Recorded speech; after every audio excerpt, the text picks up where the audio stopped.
بسم الله الرحمن الرحيم. عن عمرو بن شعيب عن أبيه عن جده قال قال رسول الله صلى الله تعالى عليه وسلم في الحديث: أنت أحق به ما لم تنكحي. رواہ ابو داؤد۔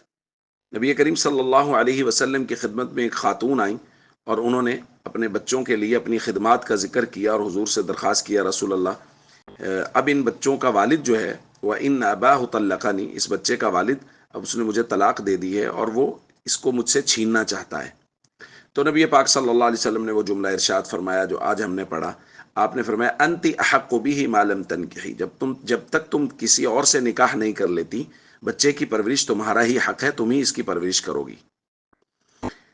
دوستو، اگر شوہر نے بیوی کو طلاق دے دی ہے اور ان کے بچے ہیں تو اب بچے کس کے پاس رہیں گے؟ اس بات پر سب کا اتفاق ہے کہ 7 سال کی عمر تک بچے والدہ کے پاس رہیں گے، خرچہ والد کرے گا۔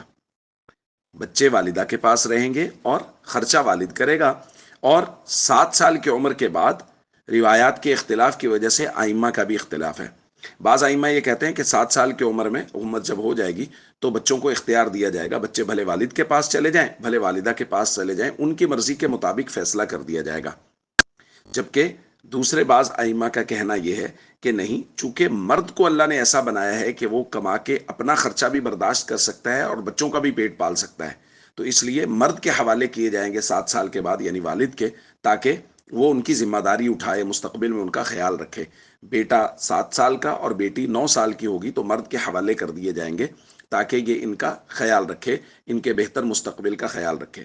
جبکہ عورت کو اس لیے نہیں دیے جائیں گے کہ عورت تو بمشکل، عام طور پہ ایسا ہے کہ اللہ نے عورت کو ایسا بنایا کہ وہ عام طور پہ اپنا گزارا بھی مشکل سے کر رہی ہوتی ہے، تو وہ بچوں کا پیٹ کیسے پالے گی؟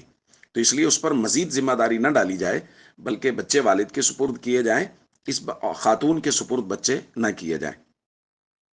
یہاں یہ بات ذہن میں رہنی چاہیے کہ 7 سال تک کی عمر میں بچے کی پرورش والدہ ہی کی ذمہ داری ہے اور وہی کرے گی، خرچہ والد کرے گا۔ لیکن اگر طلاق کے بعد یہ کسی اور جگہ نکاح کر لیتی ہے، جیسا کہ اس حدیث میں بھی حضور نے فرمایا معلم تنکحی، جب تک کسی اور جگہ نکاح نہیں کر لیتی، اگر یہ خاتون کسی اور جگہ نکاح کر لیتی ہیں تو اب پرورش کا حق ان سے ختم ہو جائے گا۔ اب جو پرورش ہے وہ والد اپنے پاس رہ کے بچوں کی پرورش کروائے گا، ان سے پرورش کا حق چھن جائے گا۔